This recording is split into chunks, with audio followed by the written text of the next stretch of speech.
Yo, sinceramente, les digo que cuando un gobierno habla de golpe de Estado, intrigas contra la democracia, llama fachas con toga a jueces, magistrados y tribunales. Dice que quien no esté alineado con la tesis de Sánchez es un conspirador o un fascista. Cuestiona los procedimientos y principios que hacen de nuestro país una democracia liberal a la altura de las mejores democracias. Sinceramente, se está calificando a sí mismo. Yo sé que la señora Gómez es la primera de las sanchistas, ella sabrá lo que hace. Así que, miren, yo les pediría que dejemos de crispar, dejemos de hacer esto, que con sentido común respetemos nuestra democracia, la que nos hemos dado todos y la que los padres de la Constitución nos dieron para el bien de nuestro Estado. Nosotros hemos presentado 85 reclamaciones al presupuesto municipal. Hemos dicho desde el primer momento que no compartimos las prioridades que se fijan en este presupuesto y por ello considerábamos que este era el momento de pedir cuestiones nucleares que afectan a toda la ciudadanía y que, desde luego, forman parte de las quejas permanentes de todos nuestros vecinos y vecinas. Cosas tan básicas como doblar el presupuesto en seguridad, como incrementar un 30% la inversión para combatir las plagas, esas plagas que desde luego están molestando y tanto a nuestros vecinos, como cuestiones que además pueden ayudar a determinadas familias, a personas que en este momento se están esforzando mucho. Bonificar el 90% el IBI a las familias numerosas, por ejemplo. Sabemos que 6 de cada 10 no llegan a final de mes. Incrementar la aportación al cheque escolar y pagarlo, por el amor de Dios, que desde luego da vergüenza, ¿no?, lo que nos dicen de las ayudas escolares de este ayuntamiento, lo que se tardan en pagar. A nadie se le escapa que este es un fin de ciclo, que este es un presupuesto de fin de etapa, que este es un presupuesto de un gobierno totalmente agotado, que es un presupuesto que posiblemente el nuevo gobierno tenga que hacer modificaciones presupuestarias nada más llegar para adaptar el presupuesto a las necesidades reales de los ciudadanos. Porque en un contexto de inflación desbocada, de cesta de la compra que no se puede asumir, no han bajado ustedes los impuestos, son insensibles con una sociedad que le cuesta mucho llegar a final de mes. Y no solo no han bajado los impuestos, es que los freímos a multas, pero a cambio las inversiones no llegan ni al 25%. ¿Usted ha visto la factura de la luz de algún horno de Valencia?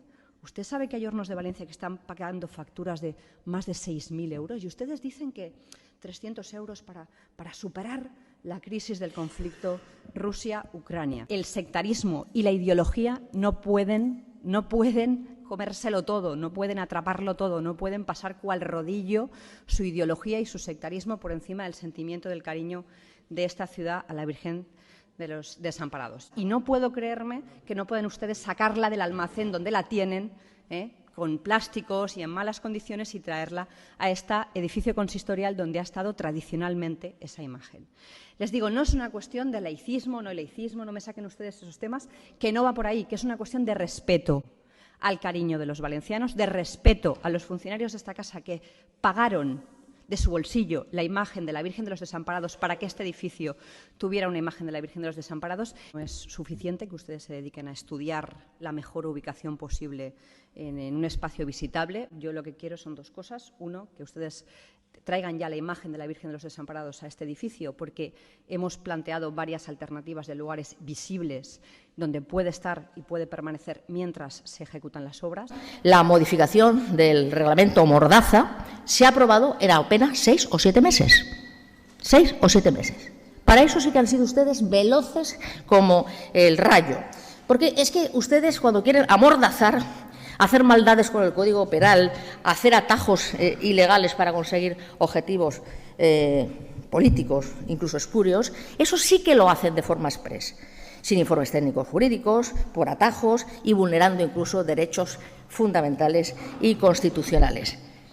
Para resolver los problemas de los ciudadanos de la ciudad, que son los que hemos dicho, la seguridad, la limpieza, en fin, todas las cuestiones que hemos hablado, realmente ustedes no tienen esa celeridad. Y lo de amordazar no lo hicimos nosotros. Es que después de decir una y otra vez aquí en este pleno y en las comisiones que ese reglamento era ilegal, que vulneraba los derechos, el derecho a participación, el derecho constitucional del artículo 23 de participación de los ciudadanos, por sí o a través de sus representantes democráticamente elegidos a participar en los asuntos públicos mediante una restricción sin precedentes en la historia de este ayuntamiento, pues es que el síndic de Greuges posterioridad ha dicho que efectivamente es así y les ha hecho una resolución de 15 de noviembre del 2012 que ustedes, como se saltan las instituciones como quieren, pues parece que no les van a hacer ningún caso, según acaban de manifestar. Mire, precisamente los datos de criminalidad del tercer trimestre, que además están recién publicados, como usted sabe, y confirman la inseguridad en nuestra ciudad y la gestión que está haciendo en esta área. Mire, estos desde el 2016 al 2022, en este caso desde el 2018, que es cuando más se acentúan todo lo que esta es la serie histórica. Fíjese que no hemos terminado el último trimestre de este año y ya estamos en 43.085 delitos. Vamos a superar al año que viene con toda seguridad. Y si comparamos con el trimestre pasado, porque hay que compararse nuevamente, pero sobre todo para ver la progresión hay que compararse con el trimestre pasado nuestro, hemos aumentado un 41%. Estos datos los tiene usted. Los delitos graves y menos graves con lesiones un 49%, los delitos contra la libertad sexual un 45%, los hurtos un 43%, el tráfico de drogas un 56%. Nosotros, señor Cano, créase que lo que queremos es que las personas mayores, nuestros padres, nuestros hijos, el comercio en general de Valencia, todos estemos y nos sintamos seguros. Porque si no, ¿qué mienten los datos?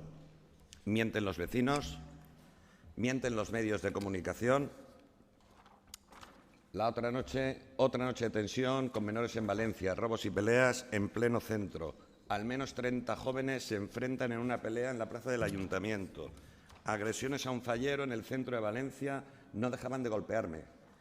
Usted, señor Cano, ha planificado, ha reorganizado, ha reestructurado el cuerpo de la Policía Local de Valencia y nada de lo que ha hecho está funcionando ni está dando resultados.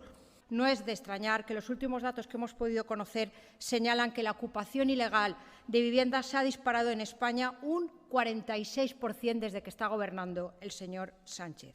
El primer cuatrimestre de este año dejó una media de 49 denuncias diarias por usurpación de viviendas. Es, por tanto, urgente buscar una solución a fin de atajar esta creciente lacra, dado que la legislación actual se ha demostrado insuficiente, por lo que el ordenamiento jurídico debe ser adaptado y mejorado para permitir una protección efectiva del derecho constitucional a la propiedad privada. También provocan esa convivencia vecinal que además está provocando un deterioro en los barrios afectados, como es el caso de Orriols, en Benicalap o en Cruz Cubierta. Los justos cambios legales que la ciudadanía está reclamando en materia de ocupación ilegal nada obstan a la debida protección de los más desfavorecidos y la garantía de la vivienda, que deriva de los principios rectores de la política social y que debe de guiar todas las políticas públicas. Dentro de un año, exactamente en diciembre del 2023, la banda va a cumplir 120 años de existencia. Para nosotros se trata, por supuesto, de una fecha importante y pensamos y consideramos que tiene que servir para algo también importante, ¿no? Más allá de pedir un auditorio, como propone esta moción, creemos que es importante hacer un balance, identificar las necesidades o las carencias que en estos momentos sufre la banda. Tras haber conseguido evitar su traslado forzoso, el que pretendía el Gobierno al Palau, ahora se encuentra sin ninguna dirección, totalmente perdida. La banda necesita cubrir a la mayor brevedad posible las plazas vacantes que existen tanto por jubilación o por bajas de larga duración. Pero es que además también necesita proveer todo el instrumental y todo el material suficiente para poder tocar en condiciones. También necesitan una cosa muy importante y primordial para ellos, que es una programación de conciertos al principio de cada temporada. A su vez, también necesitan una planificación anual de ensayos, algo tan importante para poder trabajar de una manera ordenada. Una mayor presencia, claro que sí. Es importante que la banda esté en todos aquellos actos institucionales más importantes, que esté en los actos en los que tradicionalmente ha participado y de los que en muchas ocasiones ha sido apartada. Y por último, también pedíamos dotar a la banda de una sede permanente, claro, que reúna las condiciones mínimas de trabajo, o bien una ampliación o bien una remodelación de la sede actual, se puede estudiar, o también la asignación de una nueva. La realidad de la banda es esa, está seriamente desatendida, está abandonada, está desaprovechada, se sienten así y lo que reclaman es algo tan sencillo como poder trabajar en condiciones. La determinació de la meua portaveu fa 2 dies, quan varen veure en la Comissió de Patrimoni que anava a dictaminar l'enderrocament de les naus, varen fer el que no se sol fer per un grup de l'oposició. Ens podran criticar, que fem xapuza, l'alcalde m'ha dit que fem oposició xapuza, però varen presentar un escrit a la Comissió de Patrimoni fundamentat, senyalant l'article de la LOTUP, on diu que conforme volien fer l'enderrocament no era legal. Pero gracias al Partido Popular estamos donde estamos hoy aquí. No engañen, no nos engañen, porque estamos dándole también nosotros la confianza con la moción alternativa. No defraudemos. Si hay voluntad, se puede conseguir. Y también en la anterior intervención, hace 3 meses, ¿saben ustedes que se puede conseguir, y ha habido otros suelos en esta ciudad, que con un coste económico, sin haber nada por proteger, se pudo llegar a un acuerdo para no construir? Seamos responsables. Usted lo que ha hecho es utilizar el dinero de todos los valencianos, el dinero de los impuestos, de una manera absolutamente irregular. Por tanto, yo lo que le digo es que en su casa usted puede hacer lo que le dé la gana. Y si es un pésimo gestor, es su problema. Pero aquí en el ayuntamiento los ciudadanos le exigen diligencia. Y eso es lo que tiene que hacer. Usted no ha bajado los impuestos en 8 años. Ha exprimido a las familias, a los comerciantes, a los hosteleros, a las empresas. En esta ciudad somos los segundos que más impuestos pagamos de toda España. Y con ese dinero usted lo que ha hecho, o no gestionar, o no ejecutar las inversiones, o tener nuestros barrios totalmente abandonados, sucios e inseguros, o cuando lo ha hecho y ha gestionado, han salido numerosas irregularidades en los informes de la intervención que ha hecho y en las auditorías. Por tanto, desde luego, hágaselo mirar, menos lecciones y menos esta semana, que ustedes tengan que estar dando lecciones. Díganos quién es el jefe, porque la verdad es que estamos aquí todos muy intrigados. A ver quién es Chimo, porque la verdad es que, oye, puede ser que sea casualidad, ¿no? No sé, ese Chimo que aparece en los papeles, a quién se refiere, y no intente dar lecciones porque tiene, pero mucho, mucho que callar.